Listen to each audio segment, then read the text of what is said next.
Hey guys, it's QuickyBaby and welcome back to World of Tanks, and this time we've got the pleasure of watching FAMILYTank playing in the Tier 8 American medium, the T69.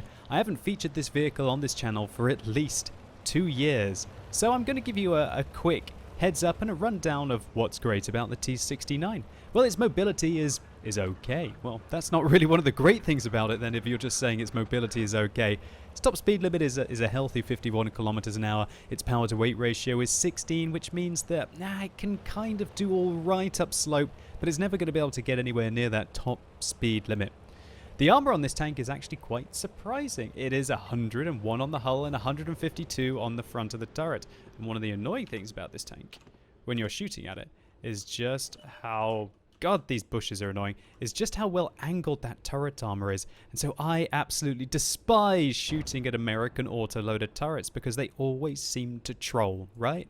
And there's nothing quite like being trolled by a tank that does have an autoloader. And this vehicle has 4 rounds of 90mm ammunition in each one of its magazines. And the delay between the shells, I believe, is 2 seconds. So that's not the longest. It's not like many of the French tanks, like the AMX 5120, that has 3.33 seconds delay between each of the shells. Gosh, that's longer than the reload on my Comet, I think. But I digress. Obviously, having the 90mm ammunition as you do have on this vehicle with 240 alpha damage is not even going to come close to those whopping 120mm shells that you would have on your AMX 5120. So maybe a better comparison is to compare this to the AMX 5100, which delay is longer. And so that means that the T69 is quite proficient at putting out bursty damage. Maybe not as good as the new Czechoslovakian medium tanks, but this was the original kind of bursty tank with regards to damage, much better than the French vehicles. So if we added up, how much damage per magazine are you going to be doing in this tank? Well, it's obviously 960, unless my math's getting me wrong here. Please say I'm right. I'm always nervous about making claims on magazine potentials in YouTube videos on the fly. But anyway, 960 alpha damage does allow you to pretty much take half the hit points away from any vehicle you're going to shoot at. And if you're shooting at lower tier tanks, and remember this vehicle can meet tier 6 vehicles, that is enough to kill them in a single magazine. So that means the T69 is this kind of hybrid tank. It's not the same as the AMX 5100 that literally will kill anything and then have a very long reload.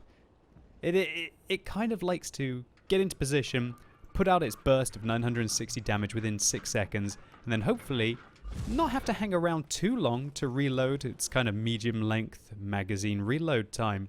Now the DPM on this tank is rather disappointing though, 1745, that is rather low.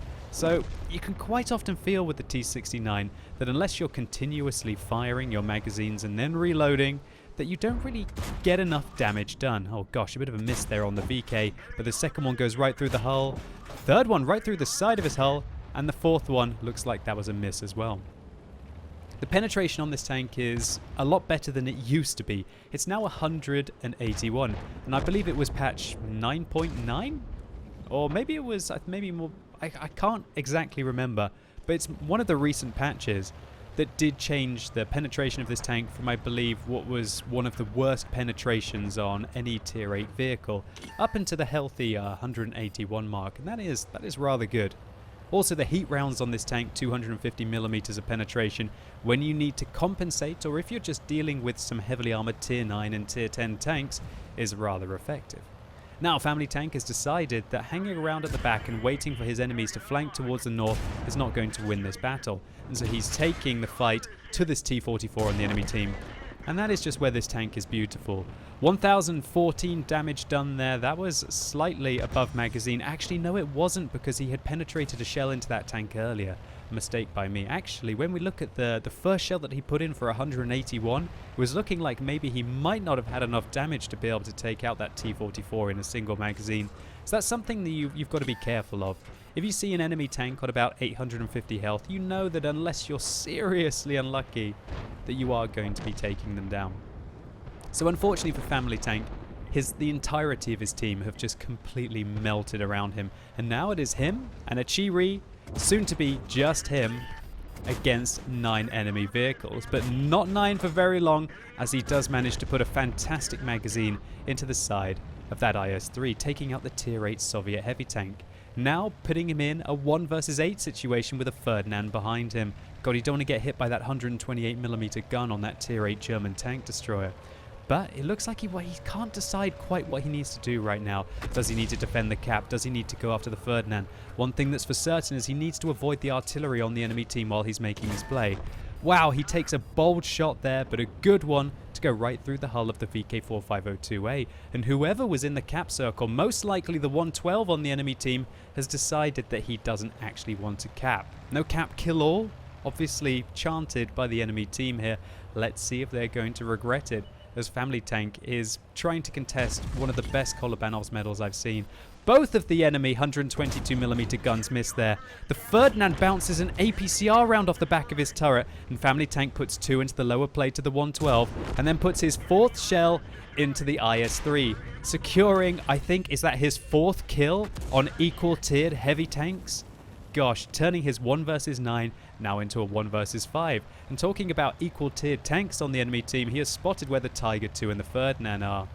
Luckily, artillery narrowly avoided him there, splashing only for 138 damage. But the Ferdinand, who bounced his first APCR round that have over 300mm of penetration off the back of his turret, I believe, manages to hit the 2nd shell, taking off a 1/3 of his hit points, and now he only has 479 to deal with.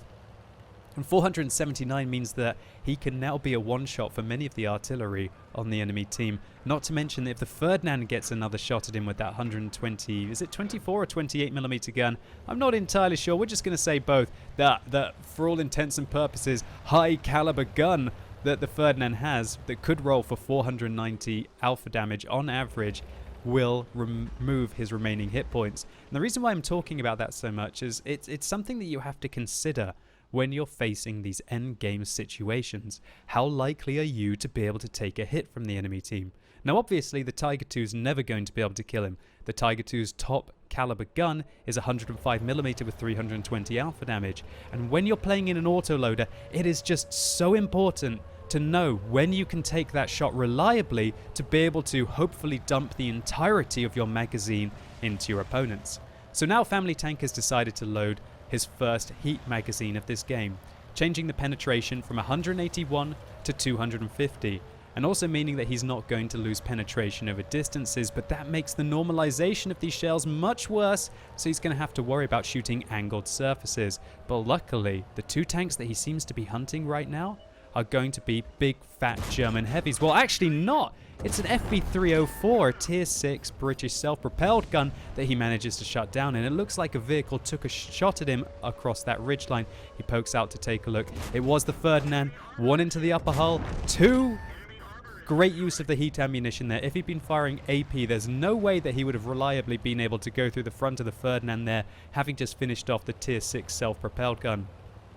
So having dealt with the Ferdinand now, he's changed a 1 versus 9 into a much more likely 1 versus 3, and he didn't even lose any hit points there. So that means that he should be favourite to take out this Tiger II. But oh gosh, the Tiger II ambushes him here. We've got to take a look at what the Tiger II's hit points is. 1,356. When you're playing in an autoloader, it's very important to know how much damage you're going to be doing with your magazine. And remember, we established that earlier was 960. First shot on the move. These are very important rounds. Second shot on the move. Third in the move. Fourth, he penetrated an entire magazine there and also bounced a shell from the Tiger II using the absolute troll of a turret that the T69 has with its angled frontal turret armor. I cannot believe that he connected all of those shells on the move there, but the Tiger II doesn't seem to appreciate it, and he is hounding him down here. Gosh, there's an artillery on the right. The Tiger II manages to take his tracks off. He doesn't have his repair kit anymore, so he's got to hope that he kills the M41, but his luck seems to be running out as the shell misses, but luckily his second hit rolls just below average, taking out that American self-propelled gun in a single hit. Now he turns his attention to the Tiger II. With the 2 shells remaining, he should be able to take out the Tiger II if he manages to connect them. And he fires into the ridgeline. His luck is running out, but the Tiger II misses as well. It looks like FAMILYTank realizes, I can't kill him with a single shell remaining in my tank. I might as well reload. The Tiger II's reload isn't that bad, and I've got to get away from this situation. Did the Tiger II just miss and hit the ridgeline again? Looks like FAMILYTank is pushing his luck But as we've seen with some of those dodgy shots into the ridge line, first it giveth, then it taketh, hey guys. All we know is that right now, FAMILYTank is under a hell of a lot of pressure. That Tiger 2 still requires 2 shells. There's also an M44 on the enemy team, a tier 6 American self-propelled gun that we haven't accounted for. He's on 9 kills and 5,200 damage. That's more kills and damage than anyone should have to do in a tier 8 medium tank, irrelevant of being top tier. This is neck and neck stuff right now. He's trying to use these bushes to be able to get shots into the Tiger 2. And it looks like that until he fired, he wasn't spotted by the Tiger 2 there. But unfortunately, it was a poorly aimed shot. Slightly low and slightly left, missing the rather large hull armor of the Tiger 2 there. I think he should have been able to connect that one. Now the Tiger 2 angles his armor towards him, and we're seeing that without those heat rounds that he had, he's no longer able to go through the frontal armor of the German heavy tanks. But luckily, because he hits the tracks, he does manage to reset the cap. But remember, the longer that he sits here, the longer he gives that M44 the chance to flank him. He could come from the left, he could come from the right. And now with only 147 hit points, he's not going to be taking any more hits from artillery, that's for sure. It looks like the Tiger 2 has had enough of capping and decides to push out. But in his rush, he allows FAMILYTank to get the first of the 2 shells that he needs to kill this remaining remaining tank on the enemy team. Gosh, will this Tiger 2 push forwards? He's now lost vision on him. He has no idea if the Tiger 2 is going to be pushing up the slope. Considering he's not in the cap circle, it's very likely he's still there. Oh, never mind. The Tiger 2 is now in the cap circle. That gives FAMILYTank an idea of where he is. And he decides to pull back and to be using those bushes again. These bushes might be exactly what he needs to be able to deal with the Tiger 2. Finds the side of the tank. Looks like he was spotted. Tiger 2's slow turret traverse not quite able to catch up with FAMILYTank's position. And he shuts down the final tank left on the enemy team, leaving him in a 1 versus 1 with the self-propelled gun. Oh my word, don't think I have seen many 1 versus 9s outside of low tiers. I think I had a 1 versus 10 Hetzer game on this channel a hell of a long time ago. You do not often see these kind of 1 versus 9s at high tiers, especially considering that FAMILYTank here has had to deal with pretty much mostly tier 8 tanks on the enemy team in this final 1 versus 9. It's been absolutely crazy. He dealt with 1 IS-3 and 2nd IS-3, the 112, the Tiger 2, the VK4502A, 3 artillery, and the Ferdinand, right? So he's dealt with 6 top tier tanks on the enemy team, and then these 3 self-propelled guns. What an absolutely ludicrous carry here. But remember, we're just about to reach the point where Shia LaBeouf is going to jump up and say, yep, just do it. If anyone's been out on the stream recently, that's been a hell of a lot of fun. And you know what? Adding in that warning siren at the end of the game has been so helpful for making players just do it at the end of the game and hopefully win. But let's not worry about that now.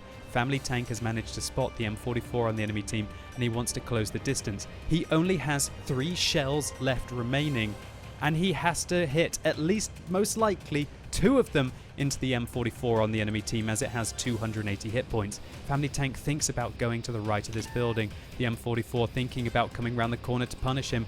FAMILYTank is going to play it cool inside, scrape out.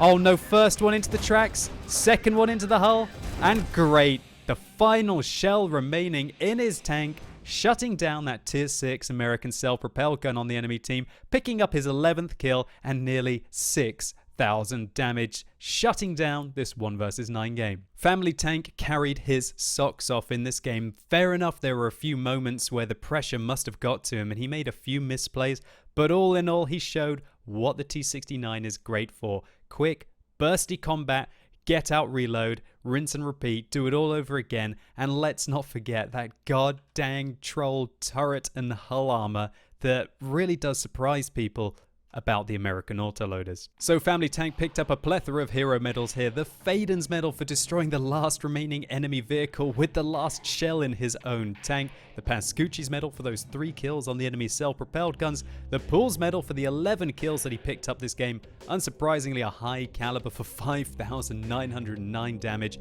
A Defender medal as well for dealing with that FV304 and also the Tiger 2 inside the cap circle, and the one that everybody wants, the Kolobanov's medal for standing alone against at least 5 opponents, in this case T69. And oh my god, I just noticed something. Is this t-shirt messing up the webcam massively? If it is, I must apologize for that. And I won't be wearing this one when I'm doing any more videos, that's for sure. Nevertheless, Family Tank was able to pick up 1,916 base experience here. That is absolutely gigantic for a tier 8 tank. And he still made a profit, even though he had to fire those 2 magazines of heat. So thank you so much for uploading this on replays.quickybaby.com, Family Tank. I thoroughly enjoyed it. One of the best carries I've seen in a long time, and it really makes me want to go and give the T69 another try. And hopefully you guys enjoyed this video. If you did, please consider giving it a like down below. It really helps the channel out. And if you want to see more awesome T69 action, albeit being a couple of years old, then simply click through up here or use that more info icon in the top right hand corner of your screen. And let me know in the comments down below what you guys think about the T69, especially how it stacks up to the AMX 5100, for example.